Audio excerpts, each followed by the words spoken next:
Assalamualaikum warahmatullahi wabarakatuh.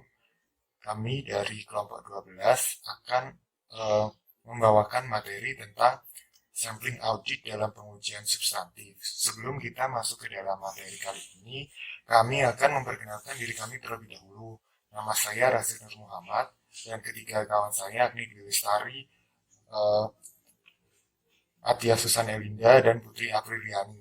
Nah, bab ini akan membahas tentang penggunaan sampling audit dalam pengujian substantif yang terdiri atas 4 bagian. Yang pertama, konsep dasar, lalu ada sampling probabilitas, proporsional dengan ukuran, yang ketiga sampling variabel klasik, dan yang keempat sampling dan statistik dalam pengujian substantif. Nah, saya akan menjelaskan tentang bagian yang pertama, yakni konsep dasar. Sebab pertama dari bagian pertama, yakni sifat dan tujuan. Audit sampling yang akan diterapkan dalam bab ini digunakan untuk mendapatkan informasi tentang jumlah-jumlah rupiah. Jadi, sampel ini digunakan dalam pengujian substantif, yaitu mengumpulkan bukti tentang kewajaran asersi manajemen dalam laporan keuangan. Rencana sampling dalam pengujian substantif dirancang untuk yang pertama, mendapatkan bukti bahwa suatu saldo rekening tidak salah saji secara material. Sebagai contoh, nilai buku rekening piutang dagang. Atau yang kedua, untuk membuat suatu estimasi independen tentang suatu jumlah. Contohnya, nilai persediaan yang tidak ada catatan nilai bukunya. Lalu, sebab yang kedua yakni ketidakpastian, risiko sampling, dan risiko audit. Jadi, auditor dimungkinkan untuk menerima sejumlah ketidakpastian dalam pengujian substantif. Apabila waktu dan biaya untuk memeriksa unsur-unsur dalam populasi menurut pertimbangannya akan lebih besar daripada akibat kemungkinan menyatakan pendapat yang keliru dari hasil pemeriksaan hanya pada data sampel. Seperti yang telah dijelaskan dalam bab lalu, risiko sampling yang berkaitan dengan pengujian substantif ada dua, yakni risiko keliru menerima atau biasa disebut risiko beta dan risiko keliru menolak atau yang biasa disebut risiko alfa. Risiko beta yakni risiko mengambil kesimpulan bahwa saldo rekening tidak berisi salah saji secara material, padahal kenyataannya saldo rekening telah salah saji secara material. Nah, risiko keliru menerima atau biasa disebut risiko alfa, yakni risiko mengambil kesimpulan bahwa saldo rekening berisi salah saji secara material, padahal kenyataannya saldo rekening tidak salah saji secara material. Lalu sebab selanjutnya ada pendekatan sampling secara statistik. Ada dua pendekatan sampling statistik yang biasa digunakan auditor dalam pengujian substantif. Yang pertama, sampling probabilitas proporsional dengan ukuran atau PPU, dan yang kedua, sampling variabel klasik. Perbedaan keduanya antara pendekatan PPU dengan pendekatan variabel klasik, yakni sampling PPU didasarkan pada teori sampling atribut, sedangkan sampling variabel klasik didasarkan pada teori distribusi normal. Masing-masing pendekatan dapat memberi sumbangan dalam upaya untuk mendapatkan bukti yang cukup, sebagaimana diminta oleh standar pekerjaan lapangan ketiga. Namun, dalam keadaan tertentu, salah satu sampling bisa lebih praktis dan lebih tepat dalam memenuhi tujuan auditor daripada sampling lainnya.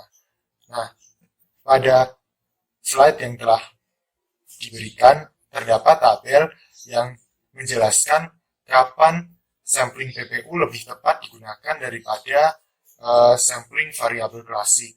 Secara garis besar, isi tabel tersebut mengemukakan bahwa sampling PPU bisa lebih tepat apabila yang pertama, jumlah unit yang ada dalam populasi dan variabilitasnya diketahui, lalu yang kedua, populasi hanya berisi saldo debit. Nah, yang ketiga, dalam populasi diperkirakan tidak ada salah saji atau hanya sedikit salah saji.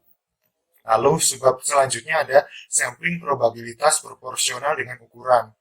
Jadi, pengertian sampling probabilitas proporsional dengan ukuran adalah suatu pendekatan yang menggunakan teori sampling atribut untuk menyatakan kesimpulan dalam jumlah rupiah, bukan sebagai tingkat deviasi.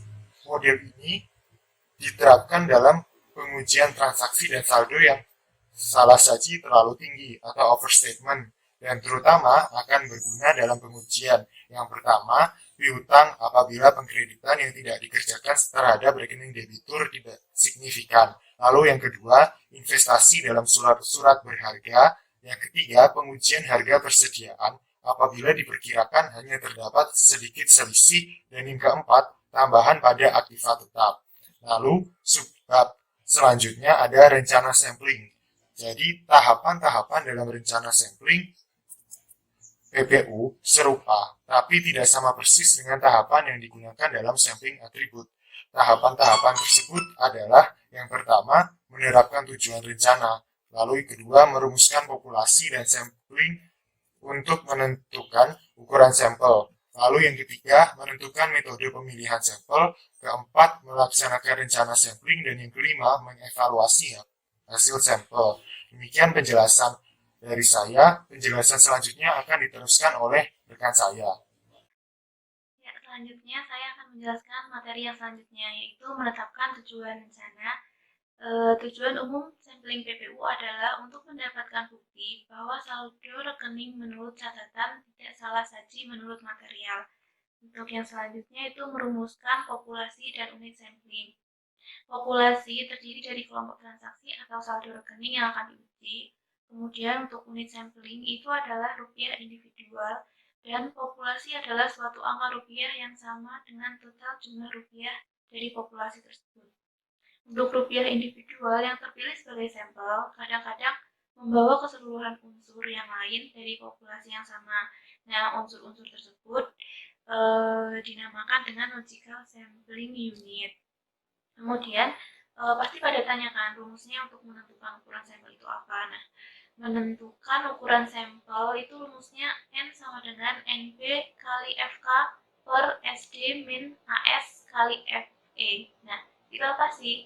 Jadi N ukuran sampel sama dengan nilai buku populasi yang diuji dikali dengan faktor keandalan dibagi dengan salah saji yang ditoleransi dikurangi antisipasi dikali faktor ekspansi untuk antisipasi salah saji. Lalu apa saja sih pengaruh faktor perubahan dalam nilai suatu faktor terhadap ukuran sampel atau faktor lain yang konstan? Nah, di sini tuh ada nilai buku, risiko keliru menerima, salah saji ditoleransi, antisipasi salah saji, dan faktor ekspansi untuk antisipasi salah saji. Nah, untuk risiko keliru menerima dan salah saji ditoleransi itu memiliki hubungan yang terbalik dengan ukuran sampel, sedangkan untuk nilai buku, antisipasi salah saji, dan faktor ekspansi untuk antisipasi salah saji itu memiliki hubungan secara langsung terhadap ukuran sampel. Lalu selanjutnya menentukan metode pemilihan sampel. Metode yang paling banyak digunakan saat ini untuk dalam sampling PPU itu adalah pemilihan sistematik. Nah, metode ini itu membagi total rupiah populasi menjadi interval-interval yang sama. Interval rupiah yang sama. Rumusnya itu IS sama dengan NP per N. Lalu untuk melaksanakan rencana sampling itu ada beberapa hal yang harus dilakukan. Yang pertama, auditor harus menetapkan prosedur pengauditan yang sesuai untuk menentukan suatu nilai menurut audit untuk setiap unit logis yang diikutsertakan dalam sampel. Kemudian yang kedua, jika ada perbedaan, maka auditor harus mencatat nilai buku dan nilai menurut audit di dalam KK. Yang ketiga, info di atas selanjutnya akan dipakai untuk melakukan proyeksi atas total salah saji dalam populasi. Kemudian yang terakhir itu ada mengevaluasi hasil sampel. Auditor menghitung batas atas salah saji dari data dan membandingkan dengan salah saji yang ditoleransi yang telah ditetapkan dalam rangsangan sampel. Rumusnya adalah PAS sama dengan PS plus CRS. PS adalah total proyeksi salah saji dalam populasi dan CRS adalah cadangan risiko salah saji. Kemudian mengevaluasi hasil sampel. Nah, mengevaluasi hasil sampel ini ada dua kemungkinan. Yang pertama itu jika salah saji tidak diperoleh, maka faktor cadangan risiko sampling terdiri dari satu komponen yang disebut dengan presisi dasar. Rumusnya itu PD sama dengan FK dikali dengan S. Kemudian kemungkinan yang kedua itu jika ada Jika salah saji ditemukan, maka auditor harus menghitung proyeksi total salah saji dalam populasi maupun cadangan risiko sampling untuk menentukan batas atas salah saji untuk salah saji terlalu tinggi. Nah, ini tuh rumusnya CSR sama dengan PD dikali dengan KC. PD ini adalah presisi dasar. Selanjutnya, saya akan menjelaskan tentang pertimbangan kualitatif salah saji dalam jumlah rupiah. Seperti halnya dalam sampling atribut, auditor harus mempertimbangkan aspek kualitatif dan salah saji dalam rupiah.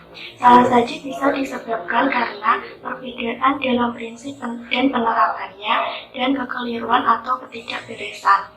Selanjutnya, merumuskan kesimpulan menyeluruh. Auditor harus menggunakan pertimbangan profesional dalam menggabungkan bukti yang diperoleh dari berbagai sumber untuk mencapai kesimpulan menyeluruh tentang apakah suatu saldo rekening bebas dari salah saji material apabila 1. Hasil sampel probabilitas proporsional dengan ukuran menunjukkan bahwa batas atas salah saji lebih kecil dan atau sama dengan salah saji bisa ditoleransi. 2. Hasil pengujian substantif lain tidak bertentangan dengan temuan tersebut. Dan 3. Analisis tentang pertimbangan kualitatif membuktikan tidak terdapat ketidakberesan. Maka auditor biasanya akan menyimpulkan bahwa populasi tidak mengandung salah saji material. Lalu ada keuntungan metode probabilitas proporsional dengan ukuran, yaitu 1. Mudah digunakan. 2. Besarnya ukuran sampel tidak didasarkan atas berbagai taksiran audit. 3. Menghasilkan sampel berstrata. 4. Secara otomatis mengidentifikasi tiap unsur yang secara individual nilainya signifikan melebihi batas. 5. Menghasilkan sampel yang kecil. 6. Dapat dirancang lebih mudah. Pemilihan sampel dapat dimulai sebelum populasi lengkap. Lalu ada kerugian metode probabilitas proporsional dengan ukuran, yaitu 1. Didasarkan asumsi bahwa nilai audit suatu sampling tidak akan lebih kecil dari 0 atau lebih besar dari nilai buku.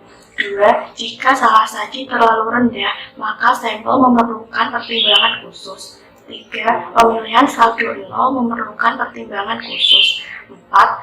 Evaluasi probabilitas proporsional dengan ukuran melebihi cadangan risiko salah saji bila ada salah saji dalam sampel auditor menolak nilai buku populasi yang sesungguhnya dapat diterima. Dan 5. Jika jumlah salah saji meningkat, ukuran sampel yang sesuai juga akan meningkat. Selanjutnya, sampling variabel klasik. Dalam pendekatan ini, teori distribusi normal digunakan untuk mengevaluasi karakteristik populasi berdasarkan hasil sampling yang ditarik. Ada 3 teknik atau metode yang bisa digunakan dalam sampling variabel klasik, yaitu mean per unit, 2. Selisih, dan 3. Risiko. Selanjutnya, mean per unit. Sampling estimasi mean per unit meliputi penentuan nilai audit untuk setiap unsur dalam sampel. Rata dari nilai-nilai audit tersebut kemudian dihitung dan dikalikan dengan jumlah unit dalam populasi, sehingga bisa diperoleh taksiran total nilai probabilitas proporsional dengan ukuran populasi. Selanjutnya, menentukan ukuran sampel metode mean per unit. Faktor-faktor yang mempengaruhi ukuran sampel yaitu ukuran populasi atau jumlah unit, estimasi standar deviasi populasi, salah saji ditoleransi, resiko keliru menerima, resiko keliru menolak, dan rencana cadangan risiko sampling. Selanjutnya, pengaruh perubahan dalam nilai suatu faktor terhadap ukuran sampel atau faktor lain konstan. Yang pertama, nilai buku, hubungan terhadap ukuran sampel langsung. Kedua, resiko keliru menerima, hubungan terhadap ukuran sampel terbalik. 3. Salah saji ditoleransi, hubungan terhadap sampel terbalik. 4. Antisipasi salah saji, hubungan terhadap sampel langsung. Kelima, faktor ekspansi untuk antisipasi salah saji, hubungan terhadap ukuran sampel langsung. Selanjutnya akan dijelaskan oleh teman saya. Baik, saya akan melanjutkan materi sebelumnya mengenai pengaruh perubahan dalam nilai suatu faktor terhadap ukuran sampel. Faktor ukuran populasi dan faktor variasi dalam populasi memiliki hubungan terhadap ukuran sampel secara langsung, sedangkan faktor risiko keliru menolak, rencana cadangan untuk risiko sampling, risiko keliru menerima, dan salah saji ditoleransi memiliki hubungan terhadap ukuran sampel yang terbalik. Lanjut ke metode estimasi selisih. Dalam metode ini, selisih antara nilai audit dan nilai buku dihitung setiap unsur sampel. Selanjutnya, rata-rata selisih digunakan untuk menaksir nilai total populasi. Dan variabilitas selisih digunakan dalam penentuan cadangan risiko sampling yang dicapai. Dalam metode estimasi selisih ini ada beberapa kondisi yang harus dipenuhi, yaitu pertama, nilai buku setiap unsur populasi harus diketahui. Kedua, total nilai buku harus diketahui dan sama dengan hasil penjumlahan nilai-nilai buku unsur individual. Yang ketiga, selisih antara nilai buku dan nilai audit diperkirakan tidak sedikit.